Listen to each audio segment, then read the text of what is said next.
Welcome to Global Dispatches, a podcast about foreign policy and world affairs. I'm your host, Mark Leon Goldberg, editor of UN Dispatch. And in this show, we discuss topical global issues, have conversations with foreign affairs thought leaders and newsmakers, and give you the context you need to understand the world today. Go to globaldispatchespodcast.com to learn more. And now on with the show. The security and humanitarian situation in the Central African Republic has rapidly deteriorated over the last several weeks. An alliance of rebel groups backing the former President Francois Bozize have captured significant territory throughout the country. These forces are seeking to overturn the results of presidential elections in late December. In those elections, incumbent President Faustin Archange Touadéra was declared the winner. Bozize was not allowed on the ballot. At time of recording, this rebel alliance controls a key road from which goods, food, and humanitarian supplies are imported to the Central African Republic from neighboring Cameroon. The capital city, Bangui, is under an effective siege. The deteriorating situation in CAR has significant international implications. For one, the Central African Republic is home to a large peacekeeping mission known as MINUSCA. These peacekeepers so far are prioritizing the protection of civilians and are not directly fighting in this conflict. Rwanda and Russia, however, have come to the aid of the Central African Republic government. Meanwhile, over 500,000 people have fled to neighboring countries in recent weeks, mostly to the Democratic Republic of the Congo. On the line to discuss what is happening in the Central African Republic is Hans de Marie Heungoup. He is the Central Africa Senior Analyst with the International Crisis Group, and I caught up with him from Nairobi. We kick off discussing how the conflict has evolved over the last several weeks and how this conflict is rooted in the aftermath of a 2013 civil war and coup that ousted Bozize from power. We discuss the international dimensions of this conflict, including the roles of Russia, Rwanda, and France, and Hans de Marie Heungoup explains what opportunities might exist to de-escalate the situation. This brewing disaster in the Central African Republic has not made many headlines in the West, at least here in the United States, but it's worth pointing out, I think, that the Central African Republic was already one of the most stressed countries in the world, and that this renewed fighting threatens to unleash a humanitarian emergency of calamitous proportions. I think you'll appreciate this conversation. The episode does a really good job of explaining the dynamics of this conflict and the broader international significance of the unfolding crisis in the Central African Republic. And today's episode is produced in partnership with the Carnegie Corporation of New York as part of a series of episodes to showcase African voices on peace and security issues in Africa. To access the other episodes in this series, please visit globaldispatchespodcast.com. All right, now here is my conversation with Hans de Marie Heungoup of the International Crisis Group. The security situation in Central African Republic is very worrying because several armed groups still continue to hold a significant portion of the territory of the country. Over the past 6 weeks, 6 of the 14 arms group in CAR, the largest of them, decided to aggregate the forces and to launch an assault with the aim to seize power and to prevent the elections, the legislative and presidential elections scheduled in December 2020. Fortunately, they did not manage to achieve the goal, but that has produced a very chaotic security situation in the country. And at the moment I'm speaking, the access to the capital is blocked, and the different trucks of the United Nations and also of different businessmen could not enter the capital because the rebels are controlling the different supplies road to the capital. It's difficult to have a clear view of what are the total area that the rebels control. Some believe that the two-thirds of the country are in the hands of the rebel, when the UN forces on the ground itself believe that it is 44%. But what is sure is that they control a significant portion of the territory, and they are in position to put economic pressure on the capital by blocking all the supplies roads going through the capital. So basically, this group, or this alliance of groups, we should say, controls almost half, 44% of the territory in Central African Republic, and does not control the capital, Bangui. However, is effectively laying siege to Bangui by preventing goods, also humanitarian goods, from entering the city? That's exact. I will just add that in addition to the fact that those groups are blocking any access to the capital and are complicating any humanitarian assistance in the country, in the provinces, the groups are also, most of them, in locations that are very rich in terms of mineral resources. Therefore, they also prevent the Central African Republic government from accessing those areas and therefore having incomes in terms of national budget, because the country does not have a diversified economy and relies quite significantly on gold and diamond exploitation. But it happens that most of the richest areas of the countries are areas where the armed groups as well are deployed. So I think this is another part of the problem.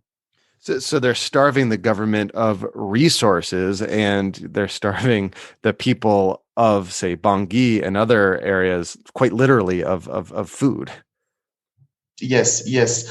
I will say that the situation presently, or the situation which has been prevailing since December, is different from the previous one. Before even December, the armed group in Sia were already controlling the areas which are rich in natural resources. The difference now is that they have a clear political agenda now, which is to seize power and try to march on the capital. Plus, they are trying now to starve the capital by blocking any supply roads to the capital. But when it comes to controlling the natural resources of the country, that was something which was, in fact, over the past 5 years. So who are these rebel groups? You said they have a clear political agenda, which is to overthrow the government. But where are they getting their arms from, and who are the people who are putting this machinations into place? CAR country is coming from a long civil war that started in 2013 when a rebel coalition called Seleka overthrew the former President Bozize and seized power. They were later forced to leave power due to the pressure from neighboring countries, including Chad and Congo-Brazzaville, but also the pressure of France, which is the former colonial power. When they left the capital, this rebel coalition split in various groups. Other groups were also created, other arms groups that were created to react to the seizure of power of the ex-Seleka coalition. That generated in total a very worrying security situation with numerous arms groups. The African Union and the sub-regional organization called ICAS both decided to conduct a negotiation between the new government, that was the government of President Touadéra elected in 2016, and the arms groups. They selected 14 among the different arms groups or entrepreneurs of insecurity in the country. So those 14 arms groups are the one recognized now and part of the peace agreement which has been signed in Khartoum, which has been negotiated in Khartoum and signed in Bangui under the mediation of African Union and ICAS. So 6 of those 14 arms groups, are actually the largest and the most well-equipped, decided in mid-December to form one rebel group, or at least to just fusion the energy or the different forces in one rebel group called CPC. It is this rebel group which is trying now to march on the capital to disrupt the elections. It has tried unsuccessfully to disrupt the presidential elections, and is trying now to disrupt the legislative elections scheduled in February. So that means next month.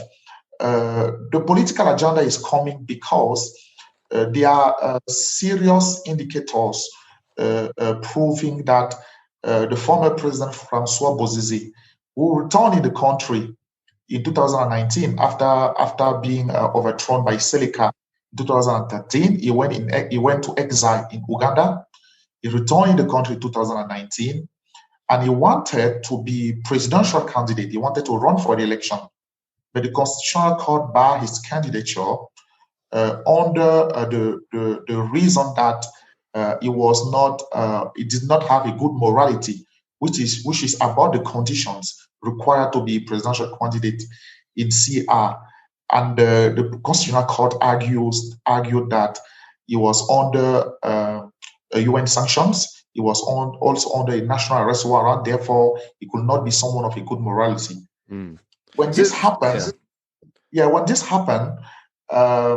he's probably the person who aggregated those 6 largest arms groups and gave them this political agenda, which is to seize power. And the arms groups have also their specific agenda.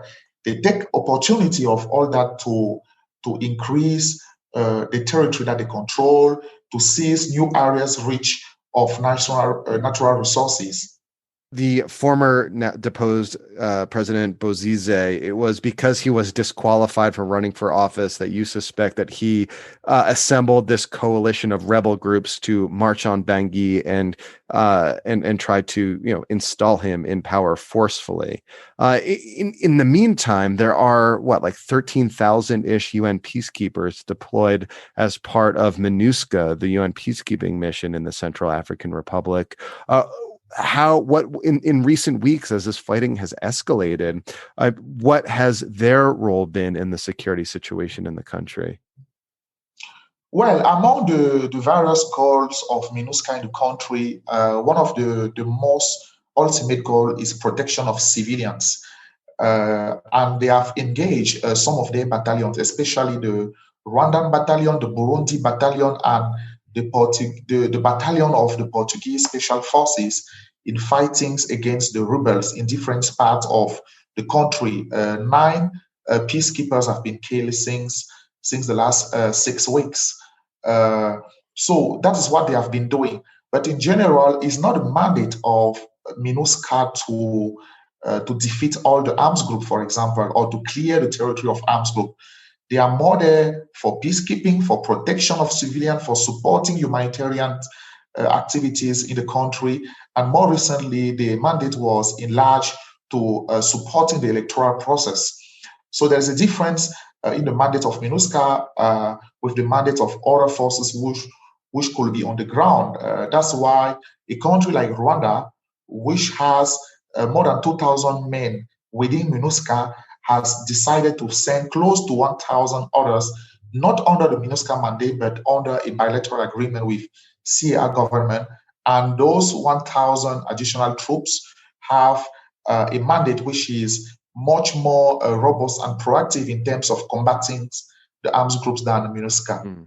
That's interesting. So MINUSCA's role is to protect civilians. They're not going to go out and fight this rebel group. But the government, meanwhile, has asked Rwanda to send troops to fight this rebel group. Now, the government also has close ties with Russia. I think even a key national security advisor to the current president of CAR is a Russian national. Yes. So what has Russia's role been in, say, trying to defeat this rebellion and or potentially mediate a more peaceful outcome? Well, Russia is taking advantage of this opportunity to reinforce its influence, political and military influence in the country. As you know, they are in the country since 2017, and gradually they have built their influence and specifically influence within the presidency and particularly President Touadera. Given the power of Touadéra was threatened, and that Russians themselves believe that without Touadéra being re-elected, the different investment that they have been building in the country since 3 years will just vanish. They decided to arrive and rescue him. And in terms of what they are doing, they have been with the Rwandan bilateral forces on the forefront of fightings against the rebels in various parts of the country, particularly in Damara, for example, town, which is the hometown of the President of the Republic, and that the rebels try several times to capture. They have been also involved in other parts of the country, like in Baiki towns in the western part of the country, which is an important town because it is also along the supply road between Cameroon and the capital Bangui, and have been also involved in other towns in the southeastern part of the country. So Russia and Rwanda are backing the government of the Central African Republic. Do we know if the Bouazizi fronted rebel groups, that rebel alliance, are they receiving foreign support in any meaningful way? Well, rumors have it in Bangui that the rebels could be benefiting support from Chad and what some may call an orange authorization from France. But in reality, it seems or it is not the case. Why? Because indeed the rebels have received probably support of dozens of fighters, perhaps even hundreds. It's difficult to figure out the exact numbers of mercenaries coming from Chad and even Sudan. But it's very unlikely that it is an official support or active support from Chadian state. The way Chadian regime or power is organized is that it's difficult for the country first to completely control its own border with Central African Republic. Plus, you do have a lot of high-rank officials within Chadian army and Chadian establishment who could escape to the full control of the president and could have certain specific relationship with rebels leaders in CAR. So yes, we have, let's say, a little support of mercenaries coming from Chad, but that's not something necessary involving Chadian government officially. Same for France. There is no beginning of evidence that I found on the ground connecting the rebels to France, particularly Bouazizi to France, given also the background of Bouazizi with France. One has to remember that in 2013, when he was overthrown, weeks before that, he sent some young people to attack the French embassy. But the fact that in the common opinion, and probably it is also the fact, French seem to not be very happy with the current president, and the fact that he is now under the influence of Russia push people to extrapolate and to think that French may be backing the rebellion. Okay, but probably France is not. It doesn't seem to make sense that they would be. Me too. As I said on the ground, there is not a beginning of evidence in going to that direction. But I was just trying to explain why some people may have those ideas in mind. Even before this escalation of fighting in December 2020, the Central African Republic was an extremely fragile state and also a place of extreme humanitarian distress as well. What do we know of the humanitarian fallout from this renewed fighting so far? Well, you rightly pointed that before the event of December and January, the country already had 600,000 IDPs and more than 600,000 refugees as well in neighboring countries. According to official figures of the UNHCR, since mid-December, the fighting have caused 84,000 new refugees and more than 100,000 displaced people. I do believe that in addition to those figures, which are already extremely worrying, something we should cut the attention of international partners is the fact that humanitarian assistance is more complicated today, first due to fightings among the belligerents, but also because both sides seem to be harassing the humanitarians. There are cases of rebels that have looted dozens of bases of NGOs in various parts of the country, in the western part, in the center part, and even in the southeastern part in prefecture like Mbomu and Ombomu. But you do also have cases of security forces that have been harassing the staff of NGOs that were moving either from Bangui to the provinces or from the provinces to Bangui. Although all those harassments complicate further their work. So basically, humanitarians have been a target of attack by both sides of this conflict so far? Yes, I will not say attacks when it comes to the government forces directly, but I will say harassment or heavy harassment. 4 days ago, just there were one NGOs which saw their staff being beaten at the checkpoint of the security forces in one prefecture, and later they were briefly arrested for a day before being released. So this is just to tell you the kind of climate. It's not a direct attack, but it's clearly an harassment. But for the rebels, one can say that it is direct attack because they have attacked at least a dozens of bases of NGOs in the prefectures. They have carjacked dozens of vehicles of NGOs as well.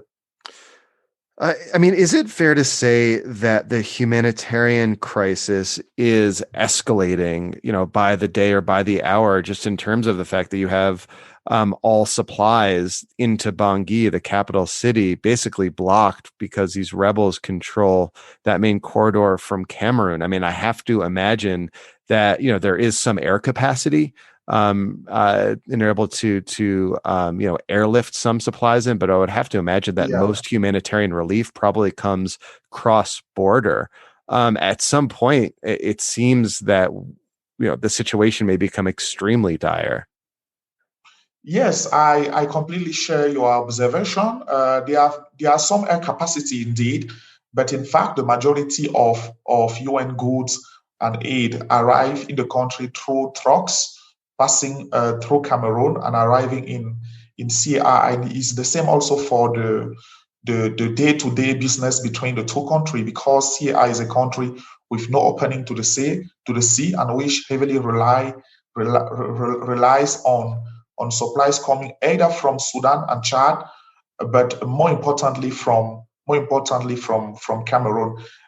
This starvation of the capital has already caused a kind of increase in the prices of basic commodities. Some goods have just doubled or tripled in the capital, while others are no longer available in the market. When I discuss with some people from the UN, and even publicly, the UN has declared that their priority is to reopen the corridor and the road between Cameroon and CAR, and they have launched already operations in that direction a week ago. The only problem is that it's highly difficult to police all this long road, because it's actually an easy win for the rebels who could just shoot at any convoy, and the different drivers will be scared and refuse to continue the journey. So, what opportunities exist at this point for de-escalation? I mean, it seems, as you describe, we're just headed for this massive humanitarian catastrophe. So there seems to be some urgency in de-escalating the situation somehow. What opportunities exist to that end? Well, there are opportunities. First, there are legislative elections scheduled in principle in 7th of February. Rumors have it that they are going to be delayed, but the problem is that given the constitution of CR, they cannot be delayed for more than 6 or 7 weeks, because the new MPs have to swear in in end April later. Therefore, the first priority for the president is to try to achieve even informal talks with the rebels in order to have some ceasefire to permit those legislative elections. This ceasefire could serve as premises for more sustained and deep talks with all of them. We believe that within the rebellions, the arms groups do not have the same level of commitment to the political agenda of overthrowing the power or of preventing the elections. So perhaps the government, with the support and the mediation of African Union and ECAS, should first start by reaching out to those groups individually, also seeing which are the differences among the group. We saw very recently that in one of the most important groups, some of their generals, in quotes, were not in favor of continue to prevent the elections. So they have to build on that, engage in talks with those different people in order to achieve at least a ceasefire. Meanwhile, the other opportunity of de-escalation is also with the opposition, because we have been discussing of the security situation, but the country is also in a very polarized and divided political situation, with a part of the opposition, actually the most important part of the opposition, which refuse to admit, to recognize the victory of the president, under the reason that the president was elected with just 17% of the voters in total. In fact, as you probably know, the result of those insecurity in the country is that only 35% of CR citizens were able to vote. And for the opposition, this is not a credible elections, and they do not recognize, therefore, the incumbent president. So that's why on both sides, a dialogue and talks are needed to de-escalate. Well, Hans, thank you so much for your time. This was very helpful. My pleasure. Thank you. All right. Thank you all for listening. Thank you to Hans. That was very helpful, rather distressing, but I think an important opportunity to shine a spotlight on this unfolding crisis, which, as I said earlier, really has the potential to get very bad very, very quickly. And the more attention that I think we can shine on it, I think the better. All right, as always, feel free to reach out to me. If there's anything on your mind, you can reach me using the contact button on globaldispatchespodcast.com or hitting me up on Twitter at Mark L. Goldberg. And one disclaimer that accompanies episodes that are produced in partnership with the Carnegie Corporation of New York, and that is that the opinions and views expressed in this episode belong solely to the individuals who expressed those opinions and views. All right, we'll see you next time. Thanks. Bye.